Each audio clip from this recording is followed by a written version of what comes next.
by the Montana Television Network. Montana This Morning continues on Montana's News Leader. The third rescue is underway at the Thai Cave, where crews are optimistic they can bring out the 4 remaining boys and their coach today. I'm Laura Podesta with the latest on that and what doctors are saying about the boys already at the hospital recovering. Authorities end up in a standoff in the middle of the highway with a woman holding a hunting knife.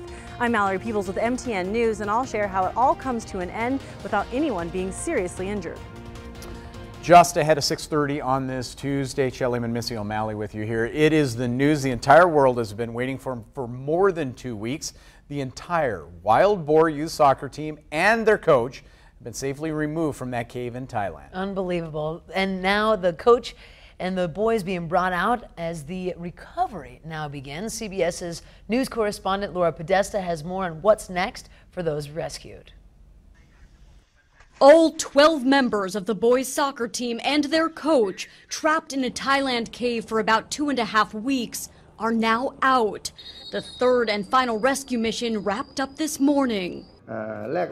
Preliminarily, they had low body temperatures, so we're taking care of them with body heating equipment, the Thai health minister said about the boys who were rescued over the last 2 days. He added that some have infections, but otherwise are in good health. Soccer's governing body, FIFA, has invited the boys to the World Cup final in Moscow on Sunday, if they're well enough to attend. Doctors, though, say they'll have to remain in the hospital for treatment for at least a week, insisting they can watch the big game on TV. Laura Podesta, CBS News, New York. Now, so far, only the family members have only been able to visit through glass. They're using hospital phones to speak to their sons at this time. Worried about infection, so they've got them in quarantine at this point, but they are above ground and on the road to recovery. Phenomenal story. Just a crazy story. Wow. Yeah, the monsoon season is ongoing there in Thailand. Yep. Our version, I guess, our version is not quite as active as theirs, but it certainly does play a factor in today's forecast. Temperatures right around the 60-degree mark for most areas. 48 in West Yellowstone. We've got 50s out toward Butte. With that moisture in place, the potential of strong storms really picking up in southwest Montana.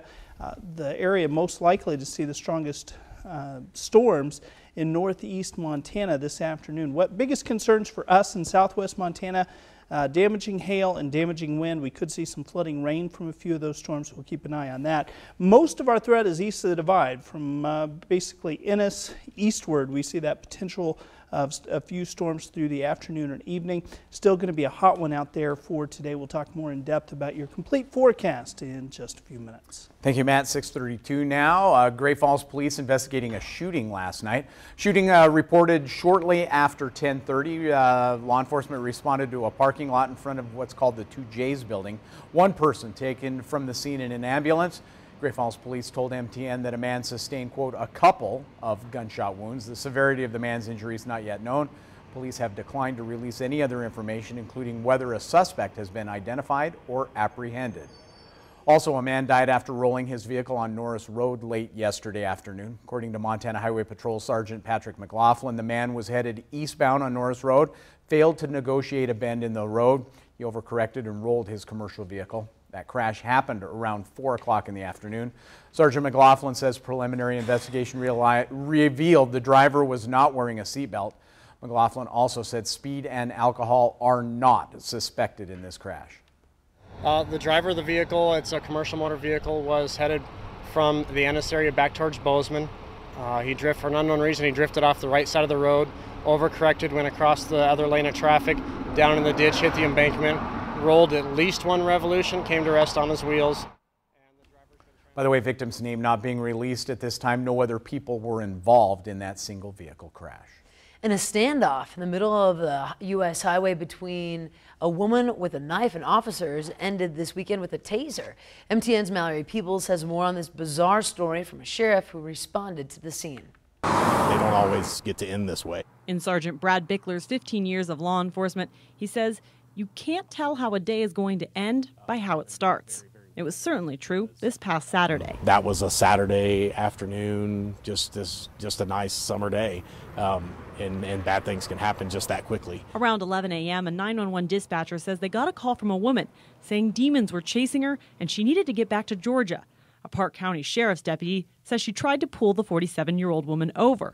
But a low-speed chase ensued, where authorities say the driver was weaving back and forth between oncoming traffic on a 2-lane highway. So they called in backup, including Livingston Police and Fish, Wildlife, and Park law enforcement. Authorities say when they tried to box her in, she tried to hit an officer. She didn't actually strike the vehicle, just made a pretty good run at it, and he was able to get his door closed before she got by.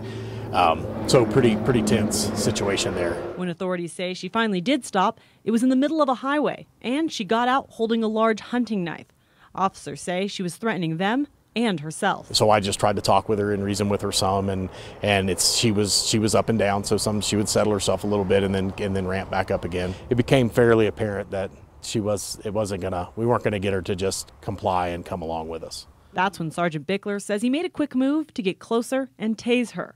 Park County Sheriff's Office says lethal force was warranted multiple times, but the way things turned out was the best ending for a bad situation. This is about as positive an outcome as it could have been. Reporting from Bozeman, Mallory Peebles, MTN News.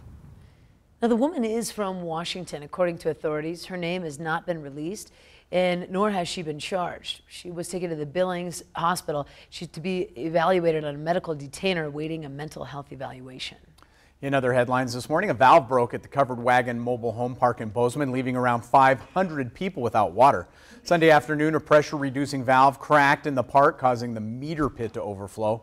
More than 200 mobile homes and apartments lost water. Mobile Park did not have the right part to fix the valve. They ordered a new one, but it wouldn't be available for a couple of days.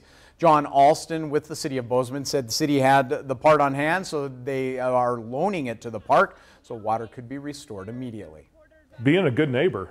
We want to help out whenever we can. We've done that before. We lent them the part, whatever it takes to get customers back in service. And quite frankly, we're losing revenue when we're not selling the park water. Now, Alston says Mobile Home Park is one of the top 10 water suppliers actually in the city. In other headlines, a Murdoch Charitable Trust Partnership in Science program recently awarded Montana State University a $45,000 grant for summer science research projects.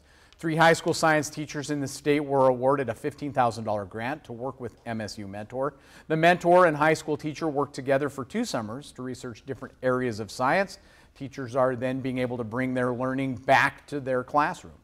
I teach some incredible kids in Livingston, and I'm excited to bring this to them because they deserve it. Like, they're such great kids, and so it's going to be awesome. For sure. Now, the grant also includes traveling to Washington to conferences for professional development. That's awesome. Very cool. Yep. And for a business to be able to succeed, it must be able to change with the times. For this week's Montana Made business has been doing just that for 35 years. From log home builder to an IRS oddity, Gallatin Gateway's Big Timber Works has found a way to succeed even after its founder passed away. In 1983, Merle Adams and his partner in Gallatin Gateway decided they no longer wanted to build log buildings. They wanted to do something better. They chose timber frame building. It's been around for thousands of years, and timber frames can stand for thousands of years. And when you travel parts of the world, you see that. Big roof systems of castles and whatnot. That was the beginnings of Big Timber Works. The work was good. Then Merle had another idea. And Big Timber Works was actually the first company in this area that started bringing in old wood. And the old wood I'm talking about is what we refer to as commercial salvage Douglas fir. So it's material that came out of, a warehouse in Chicago, California, New Jersey, wherever. A lot of these buildings were built in and around the war when steel was all going to the war. So they were building these warehouse type structures with big timber. So they'd cut trees in the old growth forest, put them on the rail, send them to, whatever the location was, we were building these big timber structures. Today, you can find Big Timber Works efforts in 40 states. Before he died, Merle also changed the way Big Timber Works was managed. He turned the sole proprietor business into a co-op owned operation. Of the 21 current employees, 13 are considered owners, a one-of-a-kind business in Montana, according to the Internal Revenue Service, and a lifesaver for the organization when Merle passed 2 years ago. We lost a huge part of our company, but at the same time, we were well positioned to keep moving forward and be stable and not have to wonder. You know, sole proprietor dies in a company, all the employees are left thinking, ooh, well, what's going to happen? Do I have a job? Nobody here ever had that thought. Along with Big Timbers, Big Timber Works also has its own metal fabrication shop and has more than 300 live edge slabs that can be used for tables or countertops. The sawmill is expanding, and the business started in Gallatin Gateway 3 decades ago is going strong thanks to the foresight of its founder and the dedication of those who've worked here for years. In Gallatin Gateway, Chet Lehman, MTN News.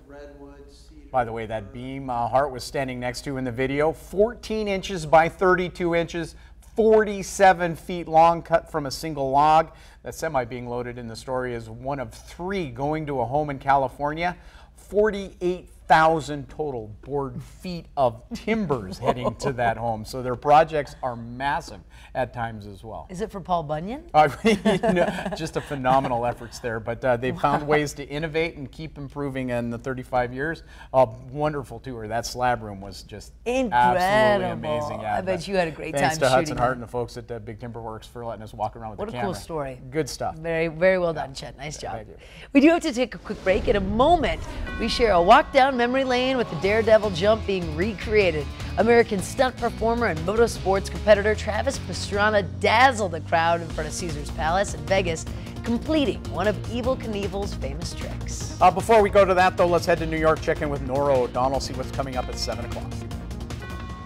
Good morning. Ahead here on CBS this morning, the final members of the Thai youth soccer team are expected to be rescued today. We went inside a similar cave system to look at some of the conditions that they've endured. And President Trump picks Brett Kavanaugh to fill the Supreme Court vacancy. We're going to talk with Democratic Senator Chuck Schumer, how he says he can help sway 2 key Republicans into voting against Kavanaugh. We'll see you at 7.